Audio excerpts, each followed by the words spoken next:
cet après-midi, notre premier intervenant est Monsieur Guy Laubrichon. Vous êtes professeur des universités à la retraite, membre du CIAM, donc qui est un centre de recherche sur le Moyen-Âge autour de Lyon. Et vous êtes spécialiste de la Bible dans le Moyen-Âge latin et spécialiste de la papauté d'Avignon. Parmi vos publications récentes, le couple Pierre-Héloïse et apparaître un article sur la production des Bibles médiévales et un article sur les dominicains et la Bible. Et vous allez nous parler de la canonisation par Jean XXII. Je vous laisse la parole. Merci. Bien, tout d'abord, je veux adresser mes remerciements les plus chaleureux au Père Margelidon et à toute l'équipe qui l'a assisté jusqu'à ce jour, ainsi qu'à la province dominicaine qui a soutenu ce colloque, etc., à l'Institut catholique. Bon, j'apprends beaucoup ces jours-ci, à tel point qu'il m'est venu le sentiment que tout était dit sur le thème de la canonisation de Thomas d'Aquin et que je ne vous apprendrai rien. La bonne solution, dans ce cas, c'est de s'arrêter. Bon, je vais quand même essayer de répondre aux questions qui me sont posées. Je ne vais pas reculer devant un certain plaisir, d'ailleurs. Et au risque de sortir de l'espace réduit de mes compétences, je vous propose de relire les textes conçus d'une part en vue de l'inscription de Thomas au catalogue des saints et d'autre part à la célébration immédiate du nouveau culte de Thomas. L'historien, cependant, ne peut s'empêcher de rapporter cette documentation à un contexte global. Bon, ce sera un préambule de cet exposé en guise de composition de lieu. Puis, premier point, je rappellerai comment s'est imposée à Avignon l'idée d'une sainteté originale. Je réévaluerai, ou tenterai de le faire, dans un deuxième point, le sort fait à la création hagiographique, en prenant Guillaume de Tocco et Bernard Guy, en excluant les autres, il fallait faire des choix. Et pour décrire enfin, en troisième point, les retouches apportées au rituel, pour que l'exaltation de Thomas d'Aquin sur les autels mette un point final à sa légende. Préambule donc. Un temps de crise. 1303, voilà le début du petit âge glaciaire, selon la périodisation confirmée récemment. Tout semble se dérégler. Bon, c'est un pur hasard, certainement, que coïncide une glaciation et le départ du pontife de Rome pour Avignon. Il n'y a en revanche aucun mystère dans le choix du pape de franchir les Alpes et d'errer en France et en Provence avant de faire son lit à Avignon. La paix n'est pas revenue pour autant. De Boniface VIII à Jean XXII, une kyrielle de crise ébranle tout l'Ouest européen. Cela ne fait pas le moindre doute. Entre les guerres, ici et là, les famines, l'amorce d'un effondrement démographique, les conflits entre le pape et le roi de France, l'élimination d'un ordre aussi puissant que celui des Templiers, la litanie des lamentations s'allonge sans cesse. Il m'est impossible de relater ici l'abominable configuration qui accable les populations de tous les royaumes en Europe occidentale. Et voilà que les grandes cités de Lombardie s'agitent, le prétendant à l'Empire, Louis de Bavière, menace les terres pontificales, la guerre menée en Italie du Nord par le cardinal Bertrand du Pouget contre les uns et les autres ne tourne pas comme on l'espérait à la cour d'Avignon. Tout va mal. En de telles circonstances, les politiques ont au fait d'imaginer des échappatoires, sortir par le haut, en offrant un spectacle aux populations du ciel et de la terre. Non pas des Jeux olympiques, mais une canonisation, ce qui est de meilleure aloi, nous en conviendrons. Premier point, comment s'est imposée à Avignon l'idée d'une sainteté originale ? Alors tout a été dit presque ce matin et hier par les uns et par les autres, et notamment ce matin sur la sainteté de l'homme, ou la sainteté de sa pensée, ou le poids politique du personnage, ou tout en même temps, selon une formule désacralisée. Je ne suis pas qualifié pour répondre, mais je me prends à songer que la question ne devait pas être si simple à résoudre pour un savant tel que Thomas d'Aquin, aussi sensible à Aristote et aux lois de la nature. Je me borne ici à deux remarques de nature à faire entrevoir où j'aimerais vous emmener. D'abord, l'envol vers la plus haute perfection de la vie religieuse se fait depuis le terrain du sacrifice. Je cite le texte d'un certain Contra Impugnantes. La religion parfaite est consacrée par un triple vœu, à savoir le vœu de chasteté par lequel on renonce au mariage, le vœu de pauvreté par lequel on renonce aux richesses, le vœu d'obéissance par lequel on renonce à sa volonté propre. Or, par ces trois vœux, l'homme offre à Dieu le sacrifice de tous ses biens. Bon, ça paraît très classique. Je me pose alors la question subsidiaire, vie active ou vie contemplative? Le choix de Marie valait davantage que celui de Marthe, même si le pape Innocent III avait ouvert les portes du ciel au marchand Homebon de Crémone.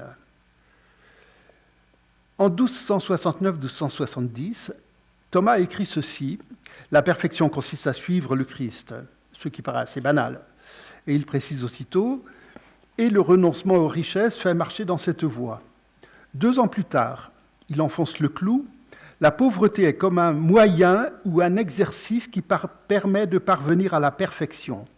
Alors si la suite du Christ est un idéal commun, est-ce que le savant docteur ne mettrait pas ici un léger doute sur la hiérarchisation de la vie active et de la vie contemplative sans s'engager plus avant?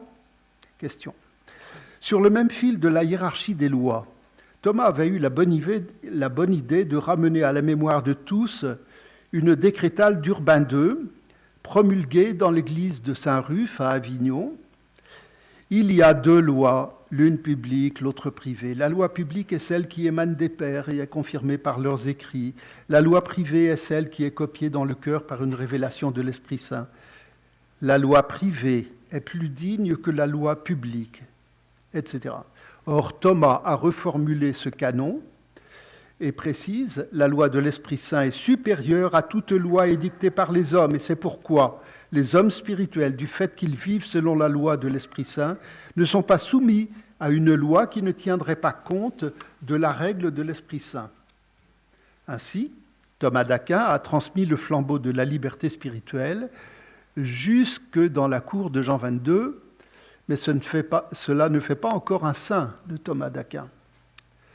Or, le pape Jean a décidé de durcir la sélection des futurs saints, ce qui entraîne fatalement la multiplication des enquêtes inabouties.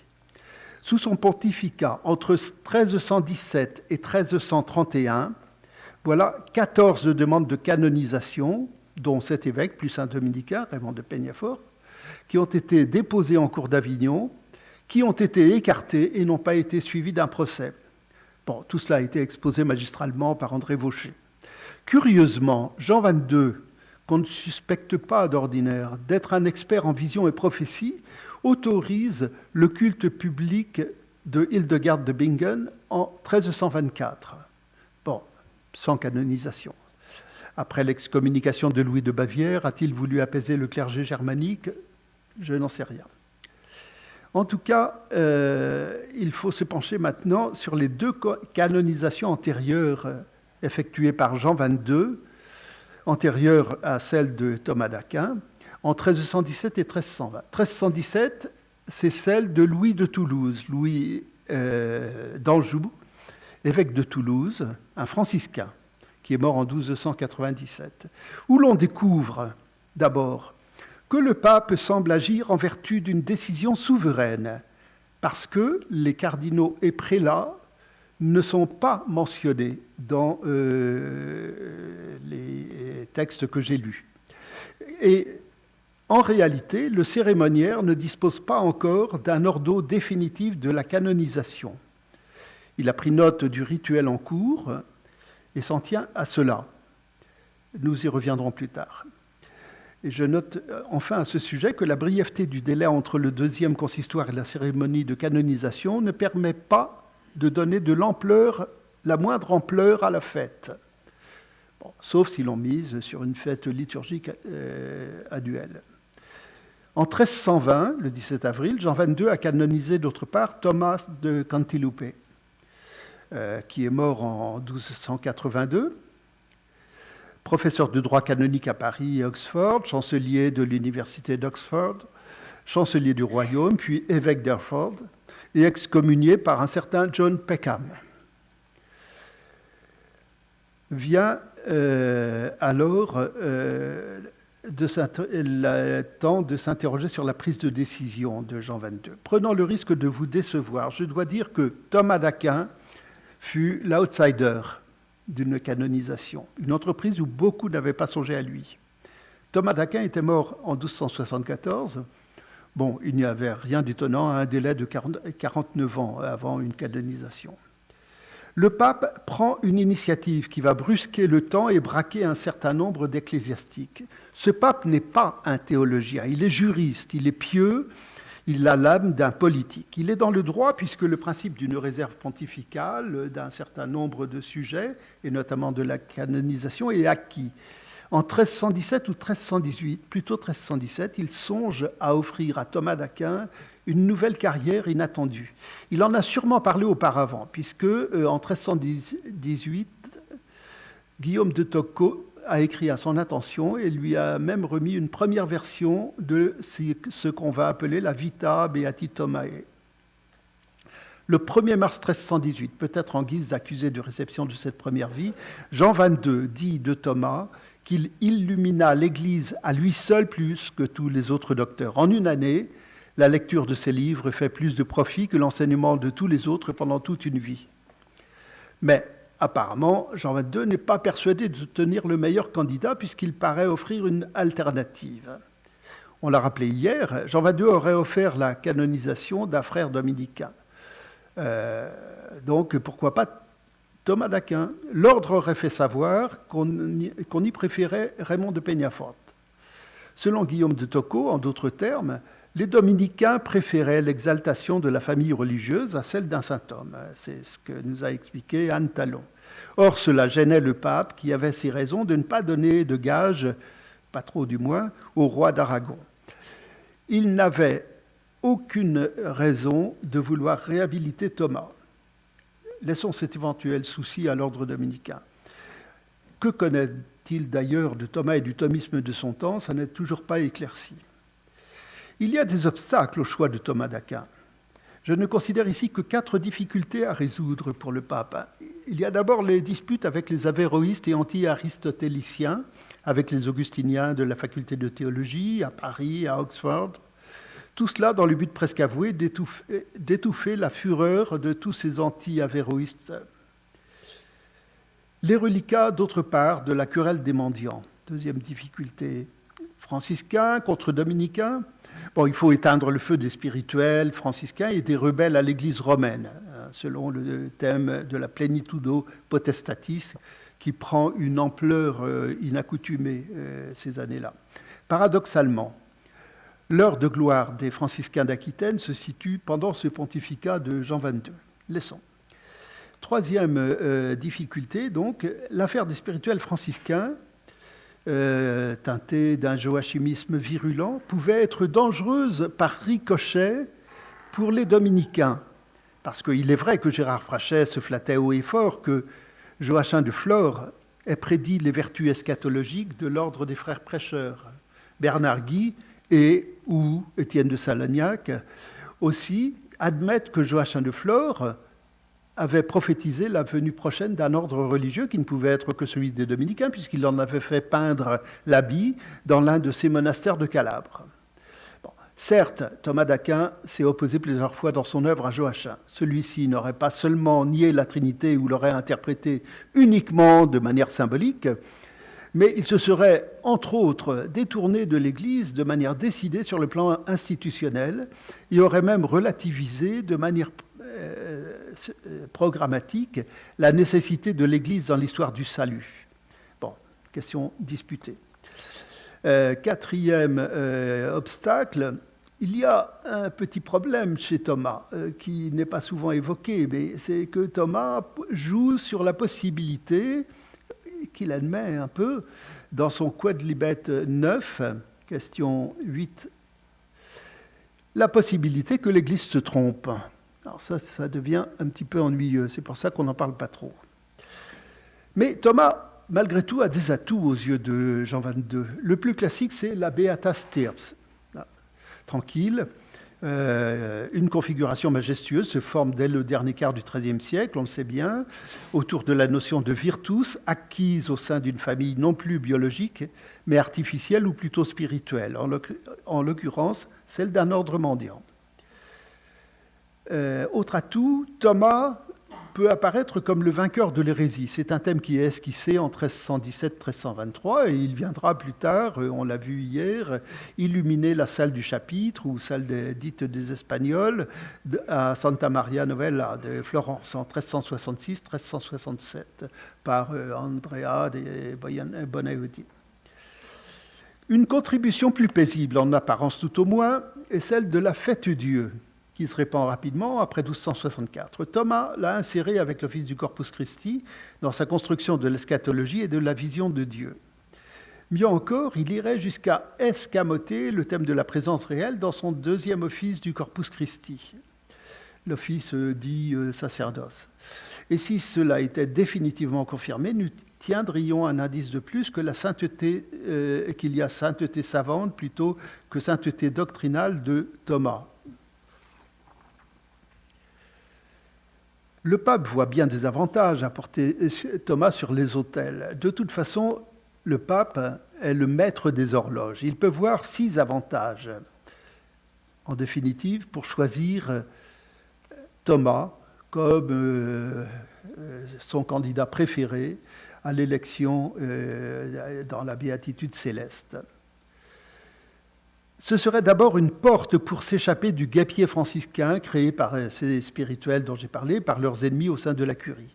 N'y voyons pas nécessairement un pied de nez aux franciscains, qui sont bien représentés de toute façon dans le collège des cardinaux, quoique certainement les espoirs chez eux d'une canonisation de Bonaventure auront été douchés. Célébrer Thomas d'Aquin reviendrait à faire émerger un guide possible en ce temps critique pour l'orthodoxie. C'est l'espoir de beaucoup, notamment des maîtres en théologie, qui s'emploient à écrire des résumés de connaissances religieuses. Et là, on voit tout de suite, dès 1321, apparaître l'abrégé de la doctrine chrétienne, la pratique de l'Inquisition par un certain dominicain Bernard Guy. Bon, laissons l'interrogation sur le fait que Bernard Guy ait été en tout point un adepte ou non de la théologie de Thomas d'Aquin. Bon, ça, je ne peux pas le trancher.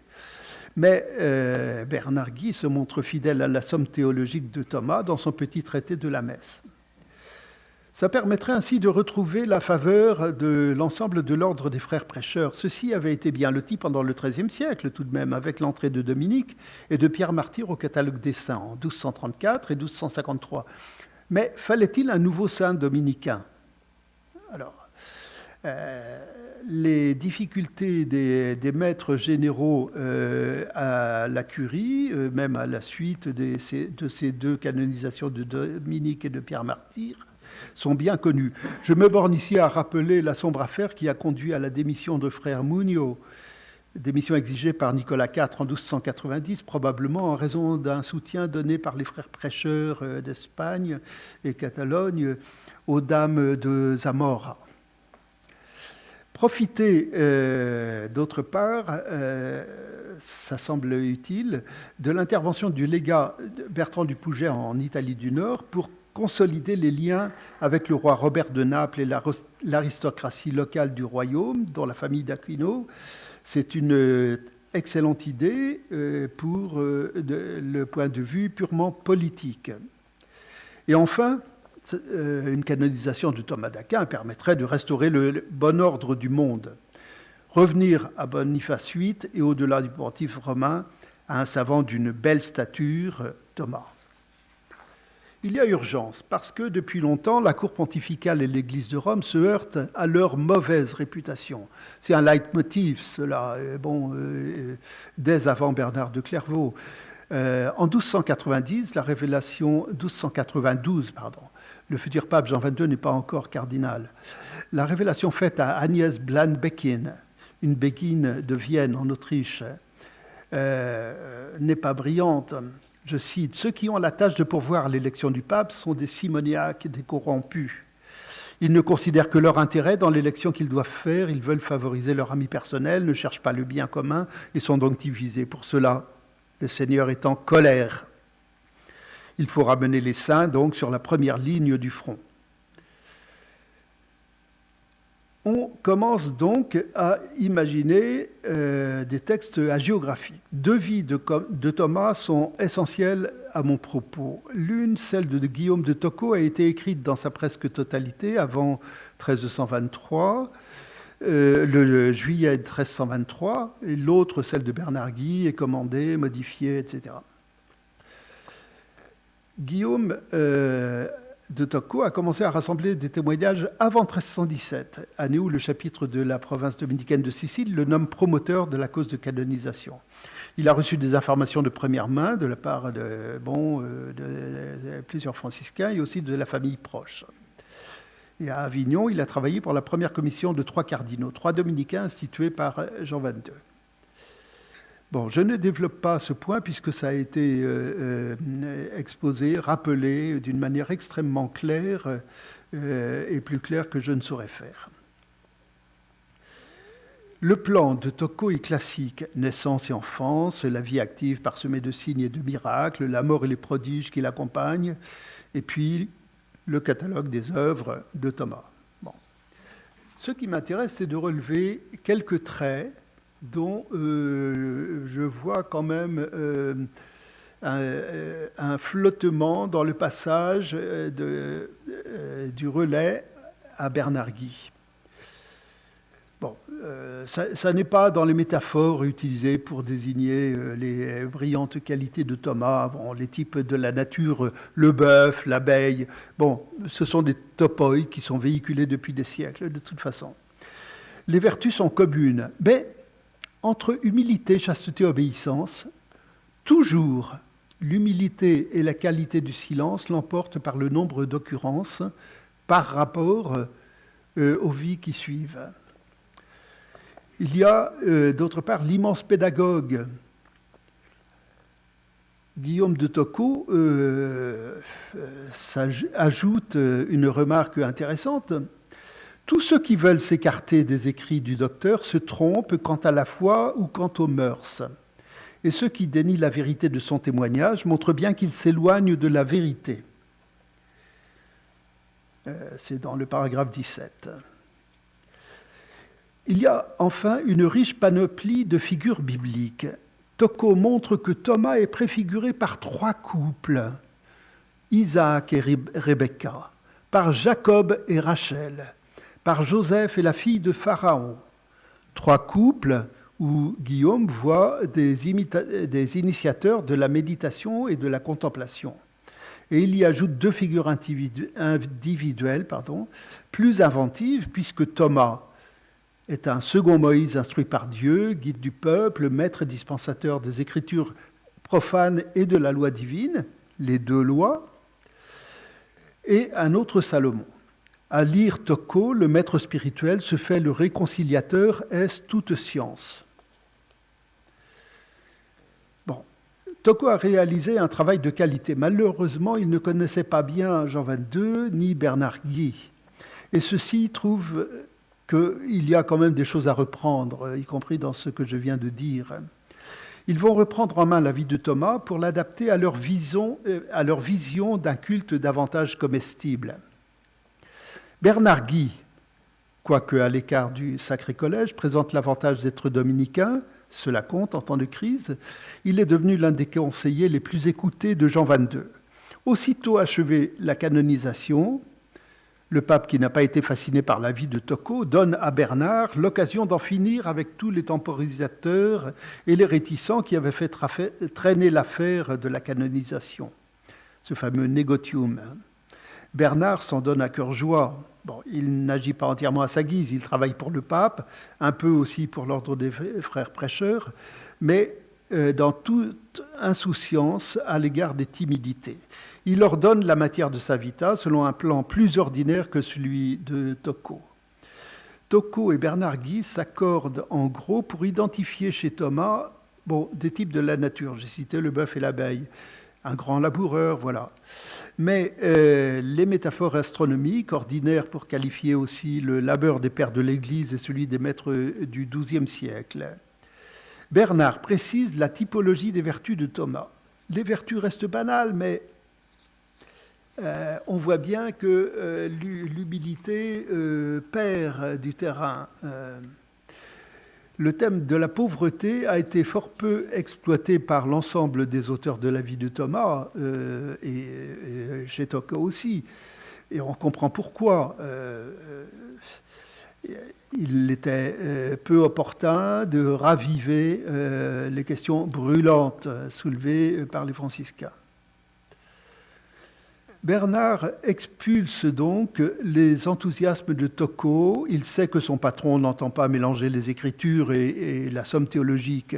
Je cite Tocqueville, j'ai cité Tocqueville, disant que tous ceux qui veulent s'écarter des écrits de saint Thomas s'éloignent de la vérité. Il a bien conscience que c'était trop dire. Il efface donc la déclamation enflammée sur Thomas. L'immense pédagogue dont tous les contempteurs devraient avoir droit à l'anathème. Bernard Guy compense sa prudence par d'autres surenchères. Il s'empare des types bibliques si longuement exposés par Tocqueville et Bernard s'en tient au sens historique. Il n'hésite pas à écrire que Thomas va plus loin que les figures vétérotestamentaires. Bref, Thomas est le meilleur de tous.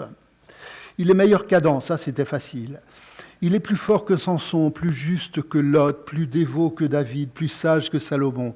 Oubliez les couples de l'Ancien Testament. Vive les héros triomphateurs des temps nouveaux, à la condition que toute science rende de l'hommage dû aux révélations des Écritures et du sacrement eucharistique. Les deux premiers biographes s'entendaient bien sur la révélation biblique dont le sens est donné en vision aux saints. Et jusqu'au dernier soupir à Fossa Nova, ils racontent comment Thomas étudia et enseigna la Bible aux moines du lieu, des cisterciens. Et il conclut l'un et l'autre. Il était juste que Thomas termine son étude de la sagesse par le cantique amoureux de l'époux et de l'épouse. Ça plaît à Jean 22. L'eschatologie devient extase. Cela convient donc au pape et à son assistant. Voilà comment, par fine retouche, Bernard Guy modère le panégyrique, efface les audaces de son prédécesseur et fait de Thomas quelqu'un de plus admirable, au-delà même de l'ordre dominicain. Bon, il faudrait montrer alors comment ces vies ont pu être retravaillées par la suite pour les accorder mieux aux enquêtes d'avant 1323 et aux attentes qui suivent les années 1230. Mais cela est hors de question aujourd'hui. Tout est en ordre désormais, ou presque. La vie de saint Thomas, revue et corrigée par Bernard Guy, peut désormais être lue sans susciter de ricanement. La canonisation peut avoir lieu. Reste à relire le cérémonial, à l'adapter au lieu public de la célébration. Bon, nous le savons bien, une canonisation médiévale, c'est une proclamation très terrestre, très juridique aussi, d'ouvrir les portes célestes à un individu soigneusement sélectionné. Il faut pour cela monter un spectacle, ritualisé certainement depuis le XIIe siècle et très politique en raison de ses implications présentes.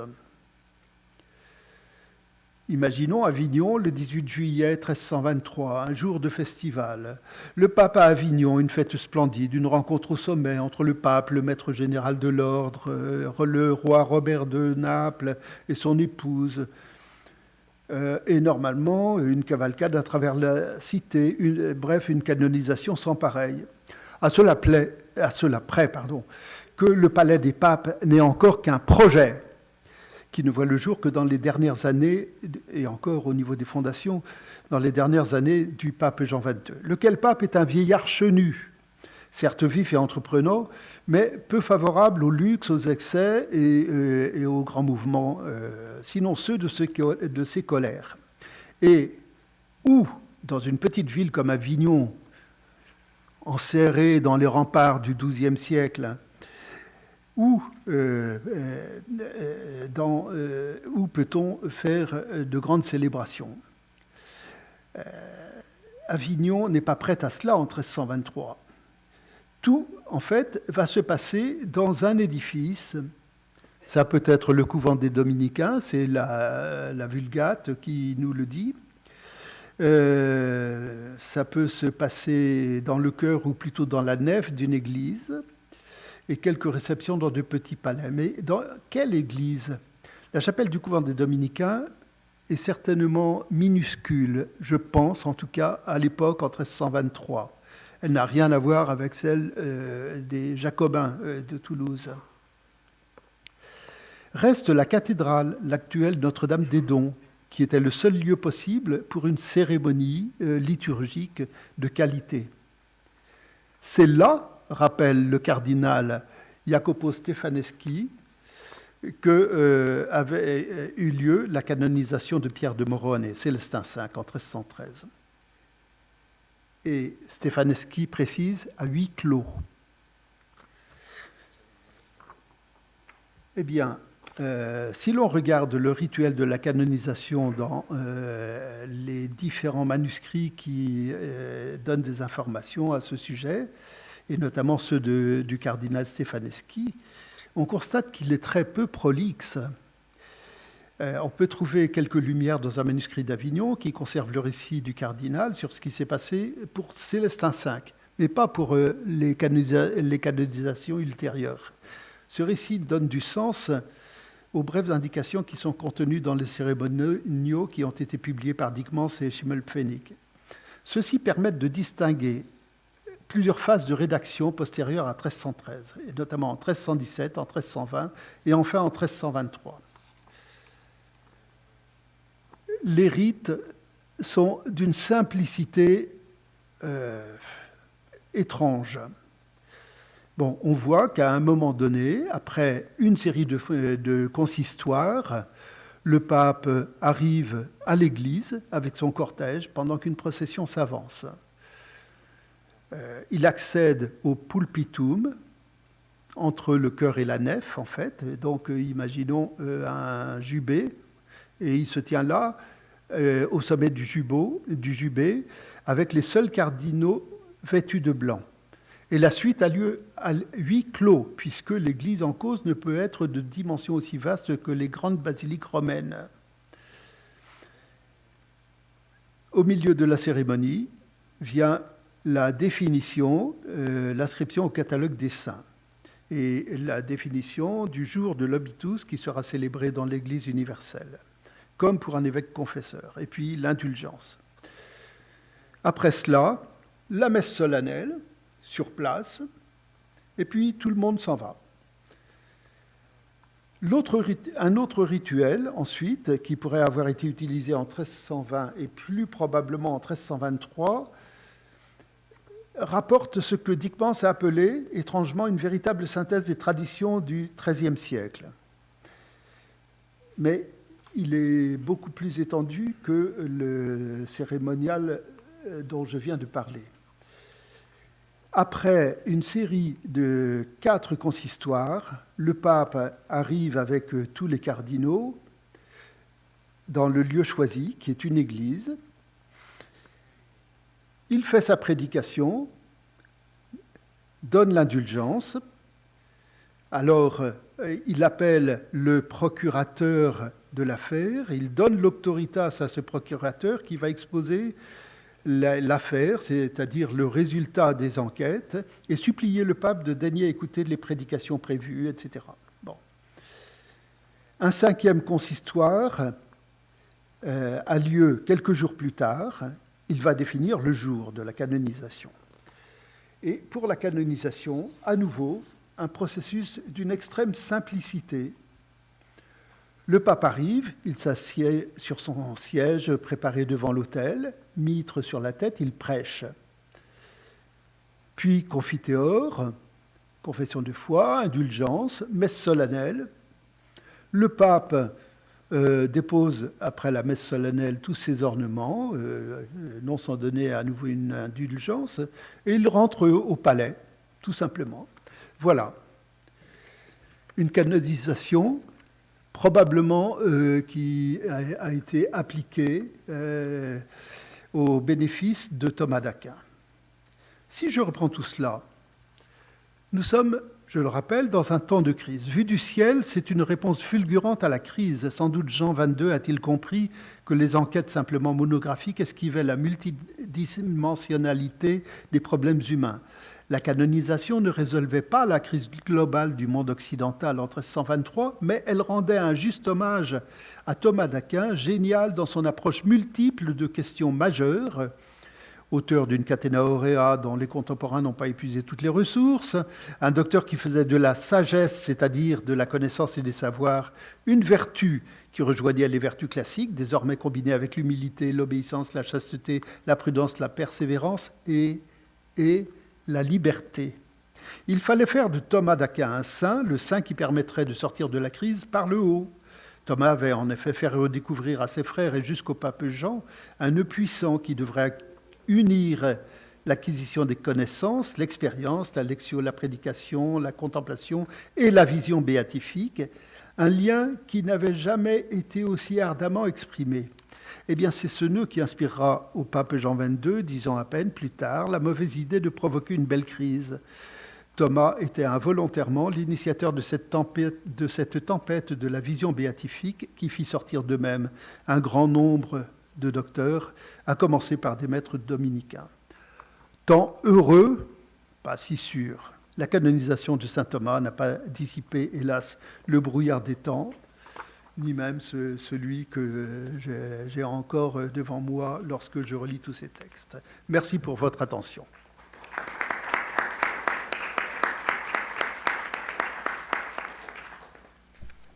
Merci beaucoup. Nous avons quelques minutes pour des questions. Est-ce que il y a donc la proclamation de la sainteté de saint Thomas donc, à la cathédrale Notre-Dame-des-Dons, j'ai bien compris, mais auparavant il y a une cérémonie après les consistoires ou à terme d'un consistoire au palais, au palais des papes, qui n'est pas encore le palais des papes. C'est ça aussi. Oui. C'est là peut-être qu'il s'est passé quelque chose, une cérémonie, dans le couvent des Dominicains. Auquel le pape assistait. Oui, auquel le pape et un certain nombre de cardinaux étaient présents. Voilà, en tout cas, comme je vois les choses. Mais, vous savez, la documentation liturgique est très peu loquace sur toutes ces questions.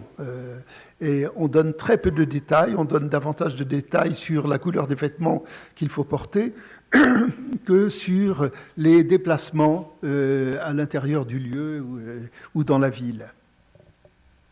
C'est tout ce que je puis dire, hein, vraiment.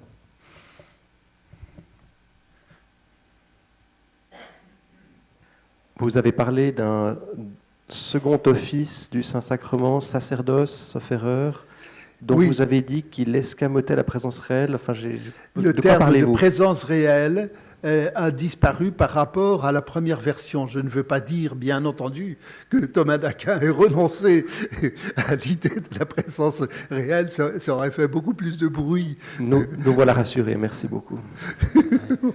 Non, mais le terme de présence réelle n'est pas chez saint Thomas. Hein. Saint Thomas ne parle jamais de présence réelle. Ouais. C'est plus tardif. Mais la vérité qu'elle désigne, il la croit et il la défend. Dans le premier office, d'après J, enfin celui qui est le premier et qui a été repéré comme premier office, il est très peu question de parler du sacrement eucharistique en tant que tel. Enfin, on s'étend très peu là-dessus. Cela va de soi puisque c'est un office du Corpus Christi. Je vous remercie beaucoup pour votre intervention. Je voulais juste apporter un tout petit point d'information, de complément peut-être, par rapport à la documentation thomiste de Jean XXII.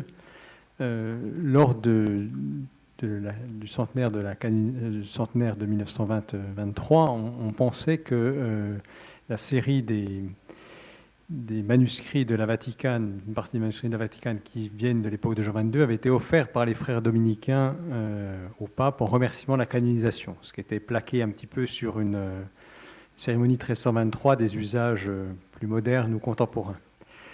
Par contre, le frère Antoine Dondenne a fait remarquer que cette série de manuscrits correspondait en réalité à une commande de Jean XXII. Donc Jean XXII avait un intérêt réel pour Thomas d'Aquin dès avant la canonisation, qu'il avait fait commander à son usage une série d'œuvres de Thomas, et ils sont bien à son usage parce que le module des lettres utilisées pour la copie est un petit peu plus gros. On sait que Jean XXII avait des problèmes de vue assez importants, et donc c'est un module qui est un peu supérieur à celui qu'on trouve habituellement.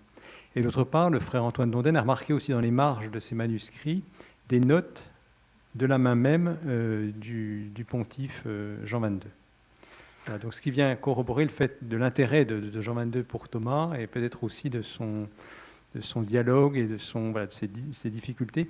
Il annote en particulier les passages sur la question de la vision béatifique, préparation d'un dossier brûlant que vous avez évoqué également. Merci en tout cas de votre belle intervention. Merci, c'est très vrai. Oui, j'ai constitué une liste que je peux offrir à tout le monde, des manuscrits réalisés à Avignon au XIVe siècle. Et en effet, on voit apparaître le nom de Jean XXII sur un certain nombre de manuscrits de cette époque-là. Mais oui, merci. Je pense en effet que cette question de la vision béatifique est extrêmement importante à reconsidérer, y compris chez les historiens. Bon,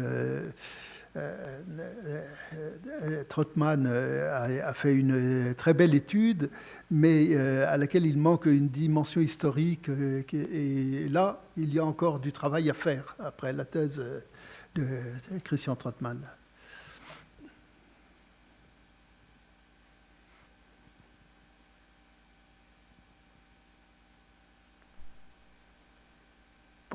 Vous me redonnez ma liberté. Oui, merci beaucoup. Juste une petite question historique. Je sais que le pape Jean XXII était ancien évêque de Cahors avant d'être élu. Je sais que l'église du Sacré-Cœur aujourd'hui occupe ce qui reste de l'ancien couvent des Dominicains à Cahors. Et je pose la question, est-ce que les Dominicains avaient déjà fondé leur communauté à Cahors avant l'élection du pape Jean XXII? Alors là, j'avoue mon incompétence totale. Je ne suis pas un historien régionaliste, mais peut-être est-ce que mes collègues qui sont ici auraient des réponses précises à apporter. Voilà, il faut profiter de la présence des Dominicains.